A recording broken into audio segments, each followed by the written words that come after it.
ريبيرو باين ان هو عايز يلعب لعبه معينه بزيزو. ايه اللعبه اللي ريبيرو عايز يلعبها؟ هي اللعبه اللي كارتيرون لعبها ب 2021 بزيزو برده، واللي فيريرا هو كمان لعبها ب 2022، واللي كان اكتر موسم في تاريخ زيزو اللي يجيب فيه جوال، واللي طلع فيها هداف الدوري المصري وخد احسن لعيب في مصر وقتها. وهي ان زيزو يتحرر هجوميا شويه، ما يبقاش بس ثابت على الطرف اليمين بيرفع اوفرات بس.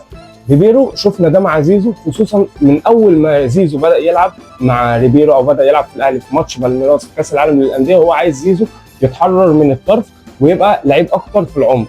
بس هنا انت بتيجي وبتسال نفسك سؤال، هو ليه زيزو بيتالق دايما في المكان ده مع مثلا كارتيرون او مع فيريرا او في ماتش فاركو مع ريبيرو؟ الاجابه هي اشرف بن شرقي. اشرف بن شرقي هو اكتر لعيب يقدر ان هو يساعد زيزو ان هو يتالق ويسجل جوان كتير من المركز ده، لان اشرف بن شرقي لما بيبقى موجود في الملعب جنب زيزو بياخد هو تركيز الدفاع عليه، لان اشرف بن شرقي مهاريا اقوى من زيزو، بيقدر يسرق المدافع. وشفنا ده في الجون الثالث للاهلي لما اشرف بن شرقي خد الكره ناحيه الشمال وخد وراه 3 مدافعين من فاركو وراح لعبها لزيزو. الجون ده بالكربون حصل في ماتش الزمالك والمقصه في دوري 2022، برده كان من اشرف بن شرقي بس صنعها بيمينه المره دي بشماله، وزيزو راح حاططها بيمينه. فدايما لو بن شرقي موجود هتلاقي زيزو يقدر ان هو يلعب في العمق ويقدر ان هو يتحرر ويقدر يجيب لك الجوال.